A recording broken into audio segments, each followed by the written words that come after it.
where it all started. This is the home place of my mother, Ethel Mae Nixon. She was born in December of 1928, so it would have been right at the beginning of the Great Depression. And this is where she lived, and this is where she grew up, and this is where her family and faith came together and basically came to me as I grew up.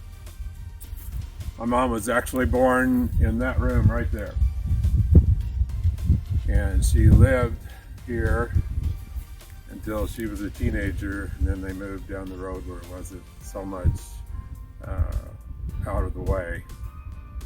But on this farm is where she learned her faith, and it was just a 120-acre farm that they lived off of, and they didn't have much, but they had themselves, and all their family around here worked together.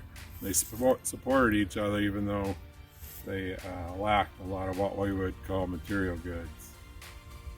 There was a lot of times in my mom's life where she could have abandoned her faith. When she was married, she couldn't have children for 10 years. And she prayed about that, went through some hard times.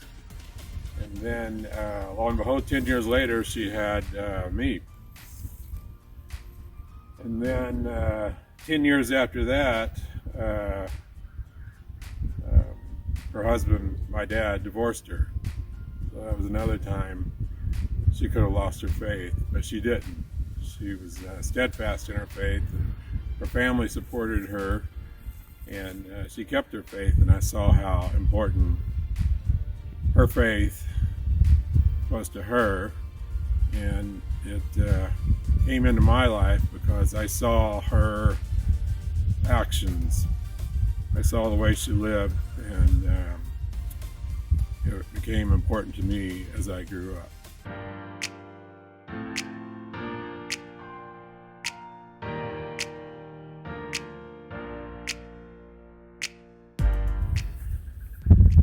These are my parents, George and Ruth Winsett. Don't look them up on social media, they're not there, but they're always there for me. And growing up, I've had lots of people pour into my life, but not anyone more than these two. It started out when I was a baby, and we would go to Main Street United Methodist Church, and by the time all of us were born, there were 7 of us going to church for the 8:30 service. The only question was whether or not we'd be there on time. But we were always there, and church was fun. It was fun for me. I have great memories of it. But being a follower of Christ goes way beyond the pew. And I also learned that from the two of them.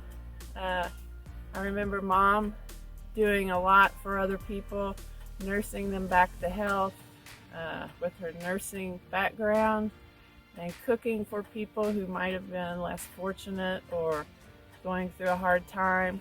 And I remember Dad helping other farmers and helping his parents as they got older, and also just his sense of humor when we were going through hard times, because we had them. And but with the sense of humor, we could see that there was always hope on the other side, and that hope came from Christ. So for that's something I wanted. I saw their lives, and I knew that's what I wanted, and not the material part of it. That didn't matter so much, but I just wanted that hope that they had, and the grace with which they interacted with other people, and all of that comes from knowing Christ. So thank you. Thanks for that. And now it just keeps getting better and better.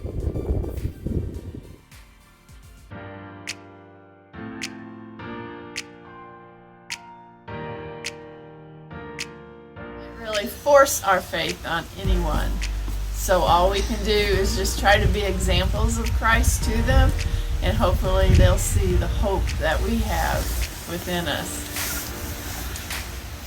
As we've gotten older, we've validated our faith by being able to see our children grow up and see our grandchildren, and see how and experience how God has blessed us in life, and appreciate that life, and also just thank Him for the family that He has given us every day.